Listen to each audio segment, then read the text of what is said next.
Marvel cinematic universe के बाहर एक और मार्वल यूनिवर्स सोनी का वेनम वर्स अपनी ही रफ्तार से आगे बढ़ता जा रहा है, जहां पर अब आ रही है वेनम मूवी की sequel Venom let there be Carnage और अगले साल आने वाली है जेरेड लेटो वाली मॉर्बियस मूवी। दूसरी ओर मार्वल सिनेमैटिक यूनिवर्स के अंदर स्पाइडरमैन नो वे होम के अंदर हमें लाइव एक्शन स्पाइडरवर्स के होने की झलक दी जा रही है, लेकिन इन सब में एक बहुत बड़ा सवाल है जिस पर कोई ध्यान नहीं दे रहा है, और वो ये है कि इन सब में सोनी के वेनम मूवी यूनिवर्स का आखिर सेंस क्या है, क्योंकि इस यूनिवर्स का स्पाइडरमैन मूवीज के साथ एक लुका छुपी का खेल चल रहा है। तो अगर आपका भी ये सवाल है कि क्या ये यूनिवर्स मार्वल सिनेमैटिक यूनिवर्स का हिस्सा है कि नहीं, इस यूनिवर्स का स्पाइडरमैन कौन है और आने वाली नो वे होम मूवी के अंदर ये यूनिवर्स कौन सा बहुत बड़ा पार्ट प्ले कर सकता है, अगर आप ये सब कुछ जानना चाहते हैं तो इस वीडियो को अंत तक पूरा जरूर देखिएगा। हे गाइस, मेरा नाम है पंकज सागर और आपका स्वागत है गेमों को हिंदी के एक और फ्रेश वीडियो में। Now without wasting any more time, let's get started. तो चलिए सबसे पहले समझने की आखिर कोशिश करते हैं कि सोनी को आखिर वेनम की सेपरेट मार्वल मूवी यूनिवर्स बनाने की जरूरत पड़ी तो पड़ी क्यों। वेल, इसकी कहानी की शुरुआत होती है 2007 से, जब सोनी सैम राइमी की स्पाइडरमैन यूनिवर्स पर काम कर रहा था और सैम राइमी की स्पाइडरमैन 3 के साथ ही हमें टोफर क्रेज के वेनम का एक स्पिन ऑफ मूवी दिखने वाला था, जहां पर इस कहानी को डेडपूल मूवीज के राइटर रेड रीज और पॉल वर्निक लिख रहे थे, जिसके हिसाब से यहाँ पर वेनम थ्रू आउट इस मूवी के अंदर हमें न्यूयॉर्क में मल्टीपल होस्ट स्विच करते हुए दिखता। लेकिन यहाँ पर सैम राइमी के स्पाइडरमैन मूवी यूनिवर्स के कैंसिलेशन के बाद इस आइडिया को स्क्रैप कर दिया गया। बाद में सोनी ने एंड्रू गारफील्ड के द अमेजिंग स्पाइडरमैन के रूप में एक नए स्पाइडरमैन मूवी यूनिवर्स की शुरुआत की, जहां पर एक बार फिर से सोनी ने यहाँ पर प्लान बनाया था कि द अमेजिंग स्पाइडरमैन 3 के बाद वेनम की स्पिन ऑफ एक सेपरेट मूवी आएगी। लेकिन जब इन मूवीज ने भी अंडर परफॉर्म करना शुरू कर दिया तो फाइनली मार्वल स्टूडियोज ने स्पाइडरमैन के कैरेक्टर को बचाने के लिए सोनी के साथ डील किया और एमसीयू के अंदर टॉम हॉलैंड के स्पाइडरमैन को इंक्लूड किया, और यहाँ पर खुद सोनी ने स्पाइडरमैन की लाइव एक्शन मूवी न बनाने का फैसला किया, जिसके कारण ये सबसे अच्छा मौका था वेनम की मूवी को बनाने का। एंड इवेंचुअली यहीं पर वेनम मूवी के यूनिवर्स की शुरुआत हुई। अब वेनम का अपना यूनिवर्स तो बना दिया गया, लेकिन सोनी ने इस बात को ज्यादातर समय वेग ही रखा कि वेनम का यूनिवर्स आखिर मार्वल सिनेमैटिक यूनिवर्स से सेपरेट है या उससे जुड़ा हुआ, क्योंकि इनिशियली 2017 में एक इंटरव्यू में केविन फाइगी ने इस बात को क्लियर किया था कि वेनम पूरा का पूरा एक सोनी का सिनेमैटिक यूनिवर्स है, जिससे मार्वल स्टूडियोज का कोई कोलैबोरेशन का प्लान नहीं है। वहीं पर दूसरी ओर उस समय सोनी पिक्चर्स की एमी पास्कल ने इस स्टेटमेंट को ये बात कहकर और भी ज्यादा कंफ्यूजिंग कर दिया कि वेनम मार्वल सिनेमैटिक यूनिवर्स का ही हिस्सा है और वो बेसिकली स्पाइडरमैन की फार फ्रॉम होम मूवी के यूनिवर्स को शेयर करता है, और वेनम की यूनिवर्स को इस तरह से डिजाइन किया जा रहा है ताकि टॉम हॉलैंड का स्पाइडरमैन इस यूनिवर्स के अंदर आकर फीचर कर पाए, जिसके कारण अब यहाँ पर बहुत सारी चीजें हैं जो इस पर्टिकुलर लॉजिक को कॉन्ट्रडिक्ट कर रही हैं। एग्जाम्पल के रूप में अगर वेनम मार्वल सिनेमैटिक यूनिवर्स का हिस्सा है तो मार्वल सिनेमैटिक यूनिवर्स का कोई और कैरेक्टर या इसके बड़े बड़े इवेंट्स इसके अंदर रिफ्लेक्ट क्यों नहीं हुए। जैसे कि एग्जाम्पल लेते हैं 2012 के एवेंजर्स मूवी की न्यूयॉर्क के डिस्ट्रक्शन का,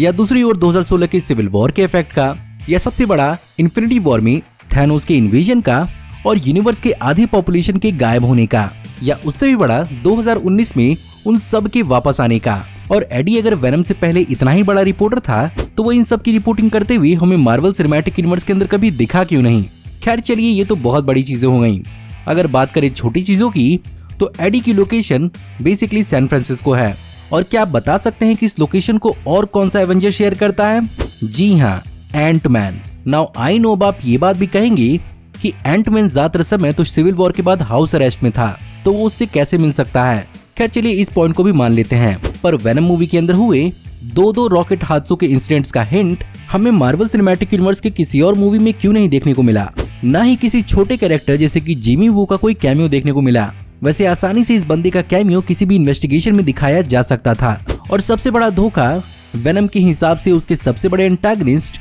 स्पाइडरमैन को उसके यूनिवर्स के अंदर न दिखाकर हुआ। खैर, इन सारी की सारी चीजों का सबसे बड़ा जवाब इन कैरेक्टर्स और इस यूनिवर्स की राइट्स के शेयरिंग की कॉम्प्लिकेशन हो सकती है, जिसके कारण ये दोनों यूनिवर्स को एग्जिस्ट करते हुए भी एक दूसरे को एक्नॉलेज नहीं कर सकते। चलिए ठीक है, हमें ये बात भी समझ में आ गई, लेकिन फिर वहीं पर सोनी दूसरी ओर एमसीयू को शेयर करने की हिंट क्यों दे रहा है। एग्जाम्पल के रूप में मार्वल कॉमिक बुक के डाई हार्ड फैंस इस बात को जानते होंगे कि एडी का सैन फ्रांसिस्को में लोकेशन बेसिकली कॉमिक बुक के एक इवेंट का बहुत बड़ा नोड है, जहां पर जब न्यूयॉर्क में Eddie Daily Globe News company में काम करता है तब वो एक फेक सिन ईटर नाम की सीरियल किलर का इंटरव्यू ले लेता है और बाद में पता चलता है कि असली सिन ईटर को स्पाइडरमैन ने पकड़ा है। यही कारण होता है कि उसे डेली ग्लोब से निकाल दिया जाता है और वो सैन फ्रांसिस्को में आकर अपनी नई जिंदगी शुरू करता है। और इसी बात का छोटा सा हिंट हमें वेनम मूवी के अंदर भी देखने को मिला, लेकिन यहाँ पर इस चीज के लिए स्पाइडरमैन का कोई भी हिंट नहीं दिया गया है। और अगर यहाँ पर कुछ रूमर रिपोर्ट्स की बात माने तो इस बात के हिंट दिए गए थे कि टॉम हॉलैंड के स्पाइडरमैन ने वेनम मूवी के क्लाइमेक्स या पोस्ट क्रेडिट सीन में स्पाइडरमैन के रूप में एक सीन रिकॉर्ड किया था, लेकिन ऐन वक्त पर इसे हटा दिया गया। यहाँ तक तो इस बात को क्लियर किया गया कि अभी स्पाइडरमैन इस यूनिवर्स का हिस्सा नहीं है, लेकिन वहीं पर मेन कंफ्यूजन शुरू हुई मॉर्बियस के ट्रेलर ड्रॉप होने के बाद, जहां पर उसमें हमें साफ साफ स्पाइडरमैन का एक पोस्टर दिखाया गया जो बेसिकली टोबी मैगवायर के स्पाइडरमैन सूट से बहुत ज्यादा सिमिलर था। और उस पोस्टर के अंदर मर्डरर की ग्राफिटी बनाई गई थी जो बेसिकली फार फ्रॉम होम में टॉम हॉलैंड के पीटर पार्कर पर मिस्टीरियो को मारने के लगे झूठे आरोप का एक नोट हो सकता है। लेकिन सवाल ये उठता है कि ये चीज यहाँ कैसे रिफ्लेक्ट हो गई अगर वेनम का यूनिवर्स पूरी तरह से दूसरा है तो। इसके अलावा वेनम का यूनिवर्स एमसीयू का पार्ट हो सकता है, इसका सबसे बड़ा हिंट हमें यहाँ देखने को मिला एड्रियन टूम यानी वल्चर के एक कैमियो से। खैर वो यहाँ पर क्या करने वाला है ये मेजर कंसर्न नहीं है, वो यहाँ पर कैसे एग्जिस्ट करता है ये मेजर कंसर्न है। और इस साल Venom 2 let there be Carnage के डायरेक्टर एंडी सर्किस ने हमारी कंफ्यूजन में और भी ज्यादा चार चांद लगा दिया, जहां पर उनके हिसाब से कार्नेज और वेनम का यूनिवर्स पूरी तरह से डिफरेंट है और अभी तक इस यूनिवर्स के अंदर स्पाइडरमैन की शुरुआत तक नहीं हुई है। वहीं पर इस आने वाली मूवी के कुछ छोटी डिटेल्स पर भी ध्यान दें तो यहाँ पर डेली ब्यूगल न्यूज बेसिकली एक न्यूज़पेपर के फॉर्मेट में है। वहीं पर मार्वल सिनेमैटिक यूनिवर्स के अंदर डेली ब्यूगल एक ऑनलाइन न्यूज वेबसाइट है। लिटरली इन सारी की सारी कंफ्यूजन के बाद मार्वल फैंस सोनी पिक्चर्स से ये बात जरूर पूछ रहे होंगे, अरे कहना क्या चाहते हो? अब यहाँ पर सारी की सारी कंफ्यूजन का कोई लॉजिकल एक्सप्लेनेशन हो सकता है। अगर यहाँ पर एमसीयू की पोस्ट एंड गेम टाइमलाइन पर ध्यान दिया जाए तो ये पॉसिबल हो सकता है। एग्जाम्पल के रूप में वांडाविजन सीरीज एंड गेम की जस्ट कुछ हफ्तों बाद की कहानी है। वहीं पर दूसरी ओर Spiderman far from home movie Endgame की 8 महीने बाद की कहानी है। और वांडाविजन सीरीज के अंत तक हमने इस बात पर भी ध्यान दिया कि वांडा बेसिकली डार्क होल्ड किताब को पढ़ रही है, जिसमें शायद वो अपने बच्चों को मल्टीवर्स के थ्रू खोजने की कोशिश कर रही है। अब ऐसे में ऐसा भी हो सकता है कि क्या पता उसी ने मार्वल सिनेमैटिक यूनिवर्स की मल्टीवर्स की टाइमलाइन को बहुत हद तक डिसरप्ट कर दिया हो, जिसके कारण हमें फार फ्रॉम होम के अंदर जी जोना जेमसन और आने वाली स्पाइडरमैन मूवीज के अंदर एल्फ्रेड मोनिला का डॉक ऑक और द अमेजिंग स्पाइडरमैन यूनिवर्स से जेमी फॉक्स का इलेक्ट्रो दिख रहे हैं। और यही चीज बेसिकली किसी प्रकार के मल्टीवर्सल कोलिजन को एक्सप्लेन कर सकता है। एंड इसी मल्टीवर्सल कोलिजन को ध्यान देने के लिए हो सकता है कि डॉक्टर स्ट्रेंज आने वाली स्पाइडरमैन नो वे होम में दिखने वाले हों,